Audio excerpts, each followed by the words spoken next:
আসসালামু আলাইকুম। আমি মজার রান্নাঘর থেকে আপনাদের জন্য আজকে চিকেন তন্দুরি রেসিপি নিয়ে আসলাম।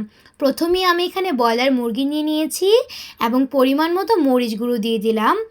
তারপর এতে সামান্য পরিমাণে একটু চিনি ব্যবহার করছি। তারপর এখানে প্রয়োজন মতো আমরা টক দই দিয়ে দিব। তারপর আমরা স্বাদ মতো লবণ দিয়ে দিব। তারপর এটাকে একটু মেখে নেব। তারপর আমরা প্রয়োজন মতো আদা রসুন বাটা নিয়ে নেব। তারপর এটাকে আমরা আবারও একটু মেখে নিব। তারপর এখানে স্বাদ বাড়ানোর জন্য আমরা টমেটো সস ব্যবহার করব। এইবার আমরা এটাকে খুবই ভালোভাবে মেখে নিব এবং একটি ঢাকনার সাহায্যে ঢেকে দিব এবং এটাকে 1 ঘন্টার জন্য মেরিনেট হতে দিয়ে দেব।